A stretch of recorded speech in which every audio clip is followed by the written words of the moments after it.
Okay, hello, this is Bomb Fusion. It was released by Mastertronic in 1989. I had this for the Atari 800XL around that time, maybe it was 1990. Always liked it, mostly for the music. So, again, the gameplay doesn't really hold up that well. I think the main problem that I have with it, like, in retrospect, coming back to it now and trying to, like, take a more critical approach, is that it doesn't give you any feedback as to what you're supposed to be doing. So, the fuel capsules are the little white things that you're carrying around with you, and you basically get them to follow you towards this square box. There's, like, you only have to kind of bring so many to the box in each level, and when you do, you can kind of go to the next level, but so in terms of sound effects, there's nothing. The music is everything, so any kind of chance to give you feedback is completely missed out on. So there's no sound when you've collected enough. There's nothing to kind of warn you that your radiation level is going up as well, which happens when you touch the blue thing, the boloid, which here seems to be kind of spazzing out a bit. The manual sort of describes you as a superhero. I'm not really sure why, considering how kind of weird and dumpy you look.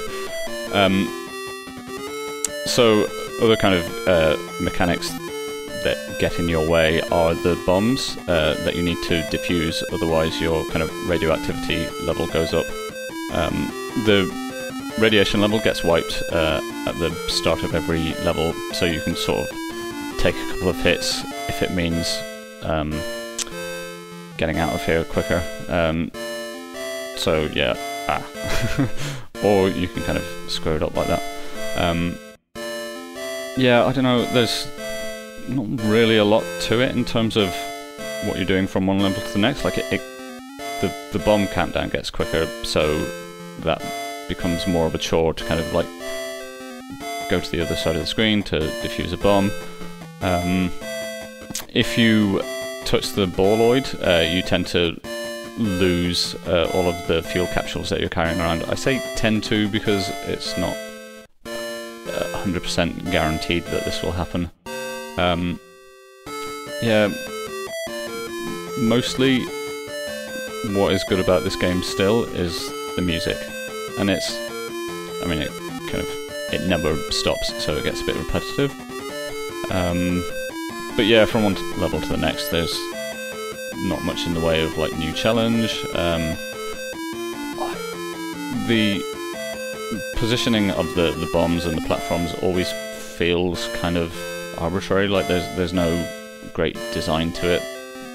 The fact that you can kind of wrap around vertically is basically used to put bombs in stupid places and like let you kind of struggle to land on them. Okay, so I'm kind of running out of things to say, so I will read you the description of the game from the back of the cassette case. A terrorist group has planted bombs throughout the Cellar-scale nuclear processing plant, and you, as ex-superhero, X after the Boris affair, have to go in and save the plant and possibly the Northern Hemisphere from destruction. The plant's computer control system has malfunctioned, causing even more problems. This computer system controls the movement of used fuel capsules from the injection port to the packing case for storage and reprocessing. Each capsule has an onboard computer that will lock onto you whenever you are in range, enabling you to manually guide it into the packing case. I kind of get the feeling that whoever wrote this has no idea how a nuclear plant works, or kind of how anything works. All of this, coupled with the fact that you also have the bombs to defuse, should tax your superhero powers to the limit. So pull up in your customised C5 with fuel injection and go faster stripes, and go for it. So it's kind of hard to understand from that description how they got to what this game actually is, or how, I mean, presumably the story was sort of backfitted into the game. But it's weird that story is the conclusion of that process.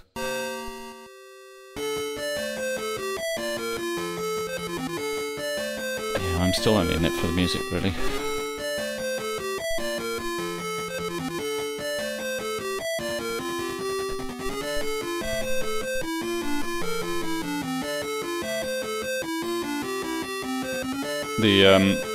The big blue circle that's following you around isn't mentioned in the story part itself, but comes up in the hints section, which refers to it as the boloid.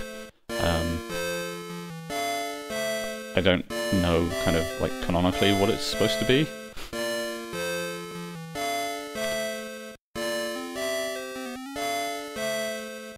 So this level sort of like reveals how little thought appears to have gone into the design of it, where the fuel injection pods sort of spawn right above the packing case. So it's kind of like all you really have to do is kind of fall down a couple of times and grab a load of the white things. I don't know why I've kept playing this game for as long as I have. I feel like when I'm making videos of old games that I have to keep playing them until I've died.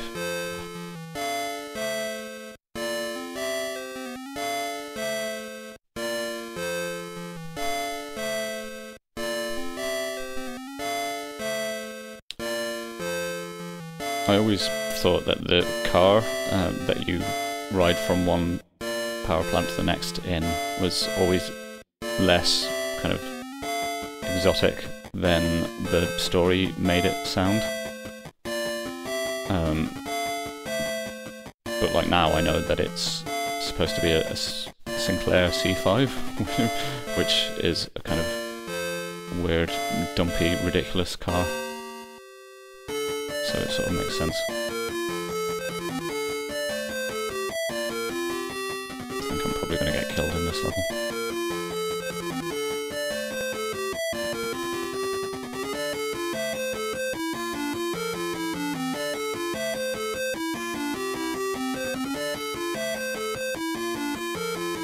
Oh, missed that bomb.